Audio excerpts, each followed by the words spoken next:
Kaninang umaga tropa habang nagtatrabaho ako, nakatanggap ako ng message galing sa immigration. At ang sabi, approve na daw yung visa natin tropa.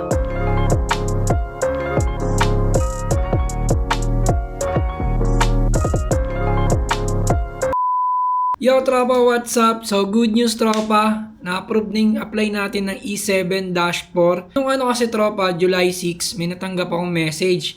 Ang sabi, galing sa immigration, ang sabi is, na-receive na daw nila yung application natin. So on process na siya. Medyo naguluhan nga ako doon tropa kasi alam ko 2 weeks na nung nakalipas nung naipasa yung application ko. Pero nung July 6, Lunes, doon lang nag-confirm yung immigration. Tapos ngayon tropa, July 8 kaninang umaga, nakatanggap ako ng message galing sa immigration. Okay na daw yung apply nating visa tropa, approve na daw. Medyo nagulat din ako tropa, hindi ko ina-expect kasi ang alam ko talaga baka abutin pa ng 2 months. Pero almost 3 weeks pa lang tropa na approve na yung apply natin ng E7-4. So nag-message na rin ako dun sa nag-assist sa akin tropa. Sinabi ko na nag-message na sa akin yung immigration at ang sabi niya nga is approve na nga daw yung visa ko. Tapos ang sabi niya tropa is maghihintay na lang daw ako ng isang pang text para sa pick up ng ARC.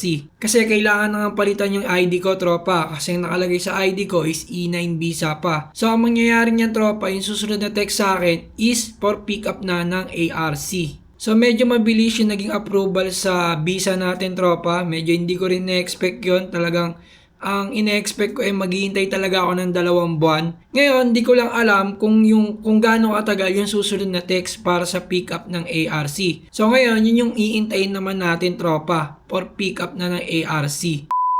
So na-approve na yung visa natin tropa, pero para sa akin, hindi pa siya 100% na E7-4 kasi may kulang pa tayong isang requirements tropa. Yun yung Korean Language Certificate. Kasi tropa, E7-4 na yung visa natin pero once na magre-renew na tayo ng visa at wala tayong Korean Language Certificate, hindi rin natin marirenew yung visa natin tropa. Kasi ang E7 every 2 years siyang nire-renew. Kaya kailangan pa rin natin kumuha ng Korean Language Certificate tropa. Yun naman yung aasikasuhin natin. Kaya mag-aaral tayo ng KIIP tropa. At least kailangan natin maka-level 2. So yun lang tropa. Abangan nyo pa yung mga susunod nating update about sa pagpapalit natin ng visa.